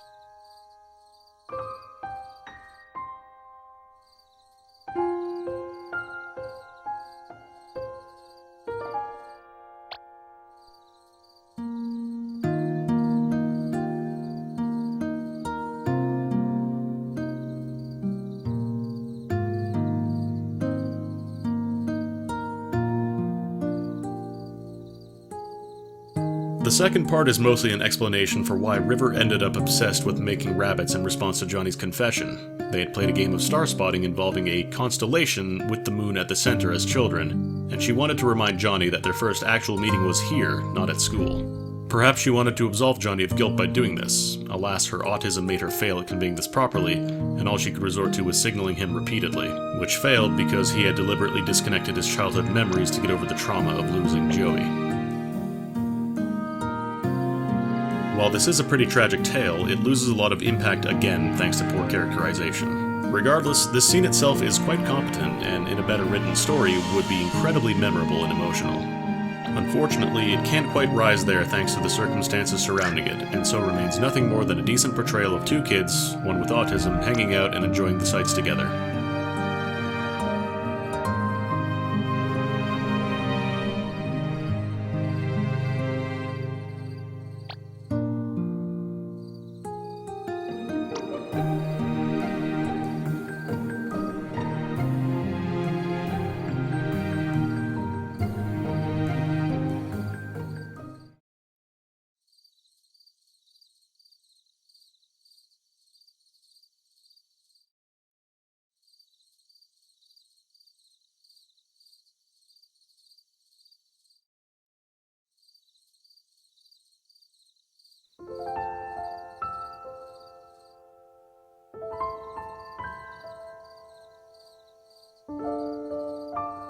The first part of this scene is River projecting her concerns to the stars, talking about how they are lonely because they can't talk to each other, and how she wants to befriend one of them. Again, this is pretty good material for building character and establishing motivation, mostly botched in execution.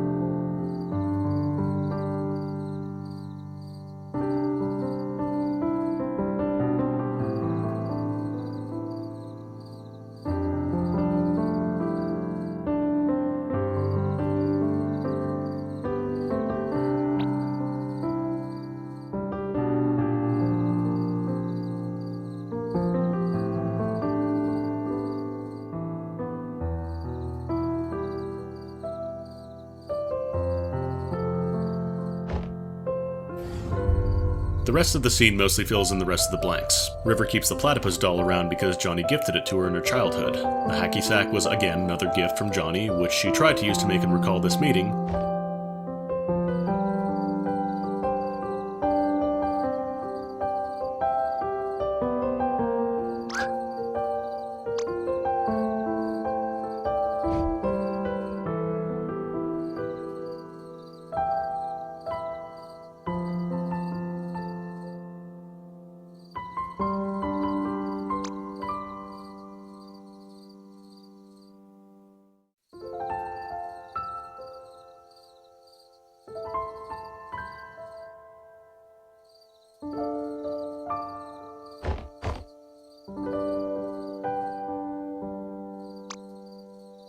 And lastly, Johnny wants to go to the moon because he had promised her that they would meet there if they got lost.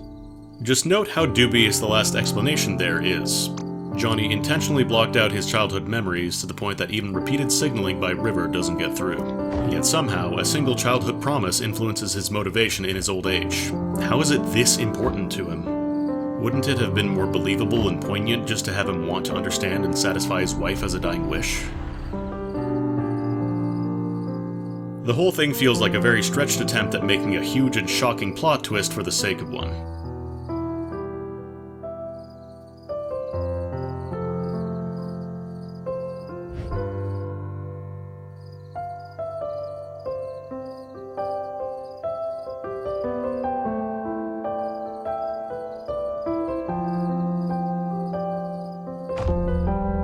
It should be pretty obvious by now, but Rosalene figured out that since the motivator for Johnny's moon trip was meeting River again, she would have to erase her from his memories to get his wish fulfilled. Watts is understandably shocked at this. However, his reasoning for why he opposes this is not what you might expect. Suffice to say, what happens next will raise quite a few eyebrows.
This was the game's climactic scene, where Watts steps up against Rosalene to try to stop her from removing River.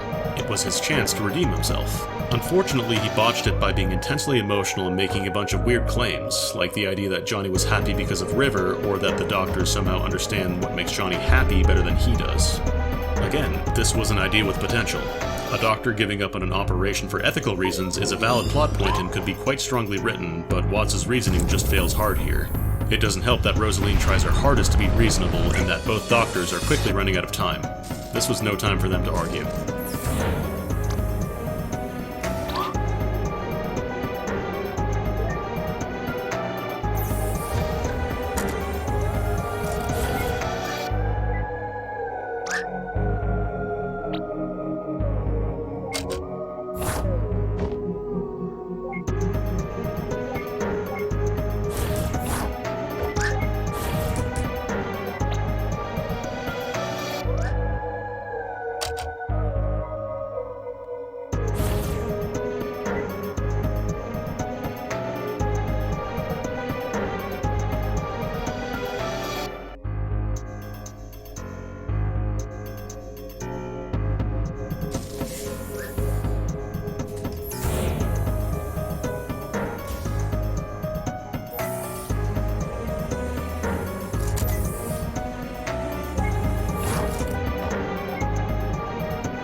Yes, this is exactly what happens. The author ended up inserting slapstick humor into an action sequence of all things. In part, this is also a reference to Plants vs. Zombies, albeit an incredibly forced one.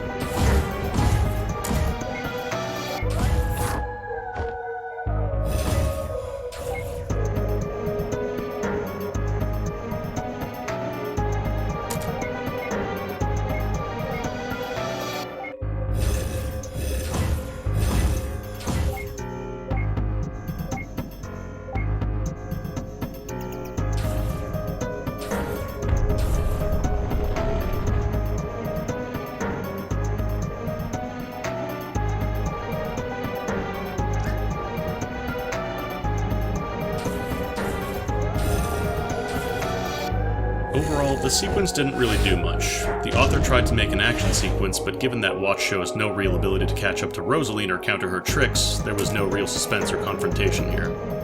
There's not even the depiction of desperation, as Watts falls for all of Rosalene's tricks and doesn't do much to conjure something that would stop them, or even try leaving for another memory and undoing whatever Rosalene is doing.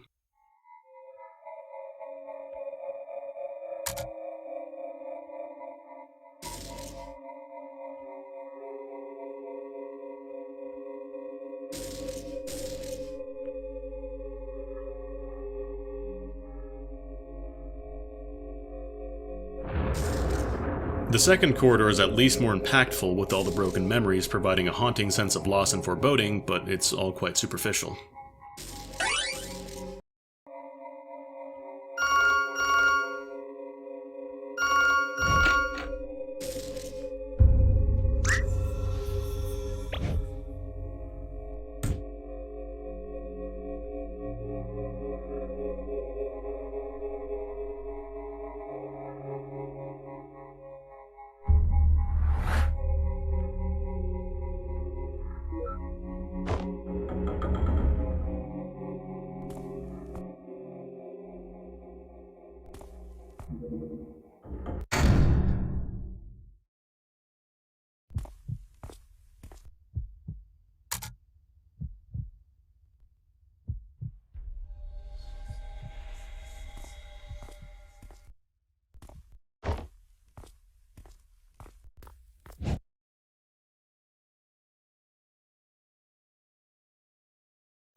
So this scene establishes that Rosalene in fact has full control over what edits are made to memories, and can just choose to disable Watts' controls at will, making the earlier scene pointless, and also raising some serious questions about how this procedure actually works. Wasn't it Watts who was setting up the machine?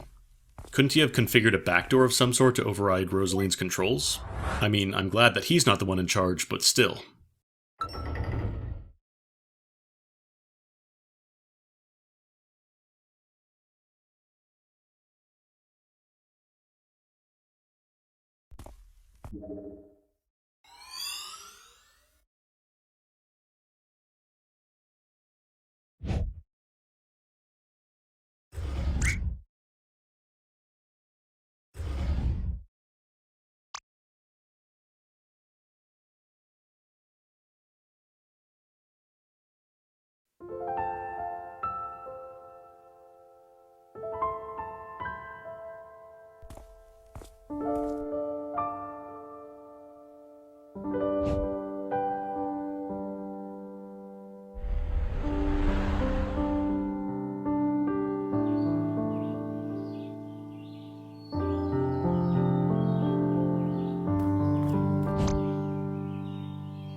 I really don't get why Rosalene tried to justify her actions with such a weak claim.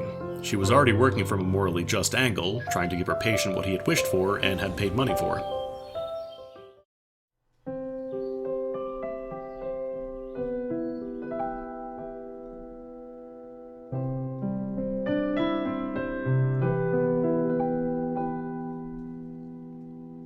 This is pretty much one of the best sequences in the game.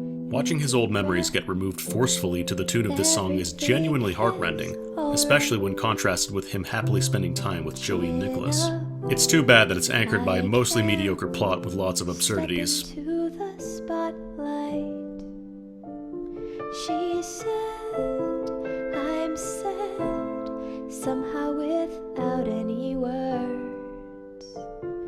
I just stood there, searching for an answer. When this world is no more, the moon is all we'll see. I'll ask you to fly away with me until the stars all fall down. They empty from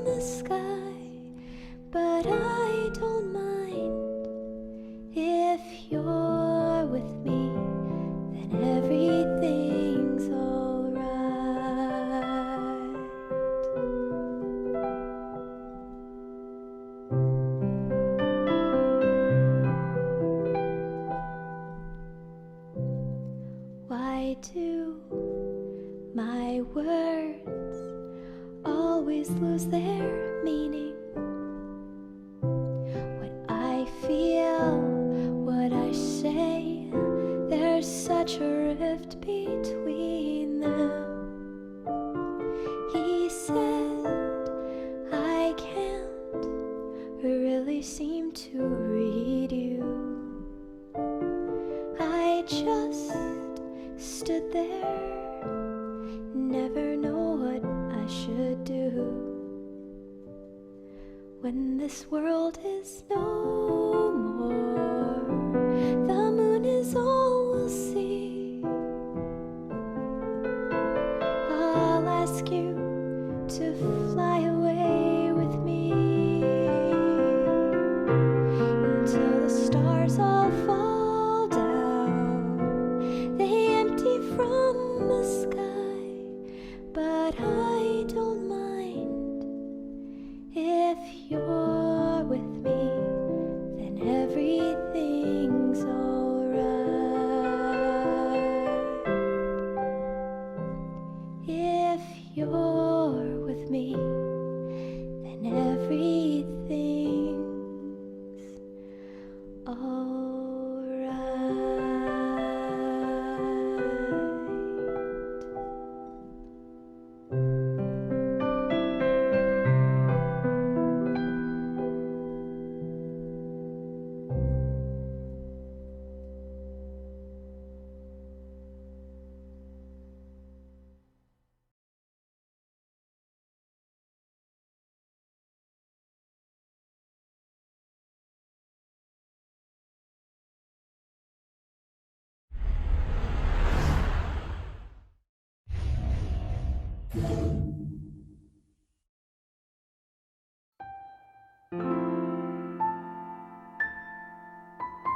Watts is still understandably miffed at being outdone by Rosalene. The game tries to make him sympathetic towards the end, but doesn't really succeed at that because of what I pointed out in the last entry. None of his outbursts are convincing, nor does he manage to accomplish anything.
Okay, it's cute that the author recognizes how important River was to Johnny that she would return in his new memories, thanks to his overwhelming desire.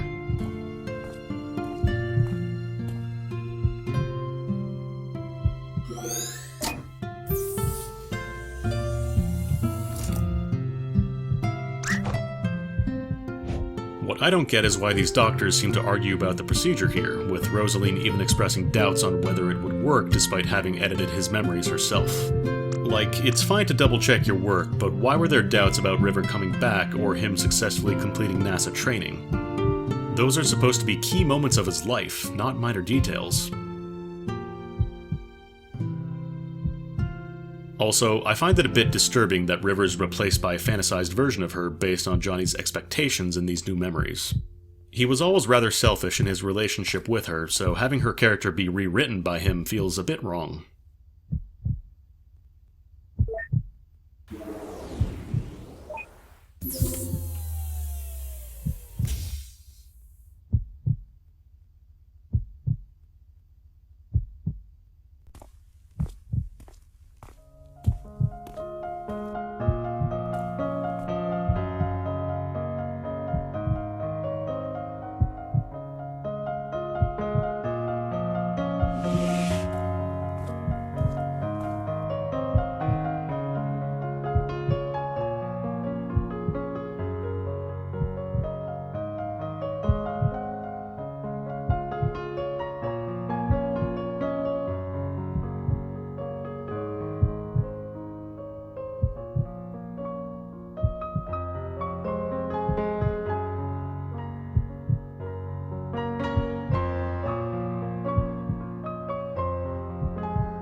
But how is Watts here?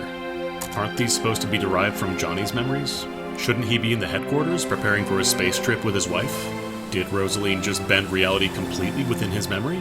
Maybe she's just extraordinary about this memory editing business.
I honestly don't know what purpose these were supposed to serve.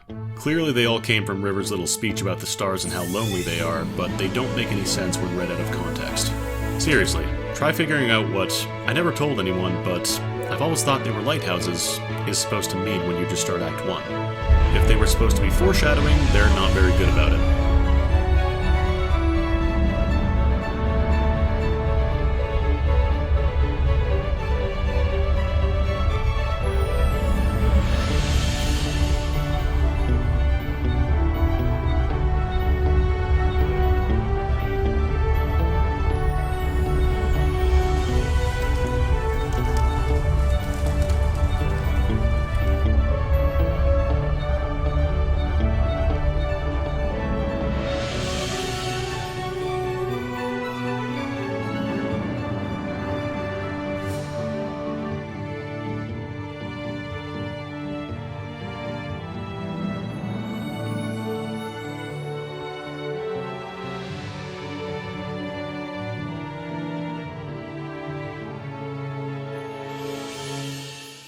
It's a decently bittersweet ending, mostly marred by the plot at bookends and Johnny rewriting River in his new life.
To the Moon was an ambitious story about two tales intersecting, one of Johnny's failed tragic romance, and one of the doctors trying to fix it and provide him some satisfaction, if only within his head. It had some genuinely interesting ideas, like the motives of an ambitious but plain man clashing with those of a unique woman who just wanted a plain life. Unfortunately, most of the story was let down by poor characterization. Of the four main characters, Rosalene is pretty much the only remotely sympathetic one of the bunch, River being a very distant second. The doctors are depicted as a tense couple out for each other's blood, rather than as competent professionals who genuinely care for their job, with Watts being reduced to an arrogant yet comical punching bag. The romantic couple, meanwhile, are too hollow as characters to form any empathetic connection to their romance. Johnny especially isn't helped by his characterization generally coming off as rather self-centered whenever he does get it. The twists seriously stretch suspension of disbelief and generally look ridiculous in context of the entire story. What foreshadowing exists for them is either given too early, or is too minimal, or too thick. The story also wastes too much time in cheap, throwaway slapstick humor that seriously drags the tale down while adding little of value. To the Moon had genuine potential. Had it been written by a more deft writer, it would have been a truly heart-wrenching tale with some insights into relationships, memories, and the condition of autistic people. However, I can't judge it by what it could have been, but by what it was. And what it largely was an intensely tepid romance interspersed by bouts of inane fighting. The story did manage to pull some good scenes, especially towards the end. However, these came far too late to matter and were sabotaged by the circumstances surrounding them. On the whole, this is very much a case of the whole being less than the sum of the parts. All that said, I am impressed that the author managed to turn this into a full-fledged series. I seriously hope he improved his craft and will check the rest of his work in a similar fashion. However, that will be for later, some other day. I hope you found my criticism fair and will be able to point out any objections you have in a respectable manner.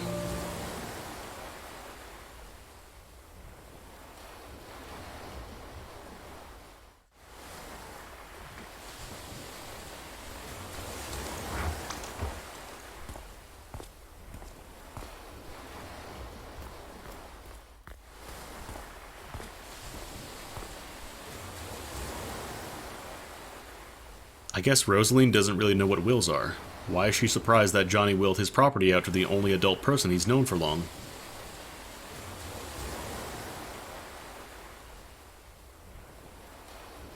Watts is back to being a snarky ass again because I guess he was becoming too emotional and couldn't be allowed to become likable.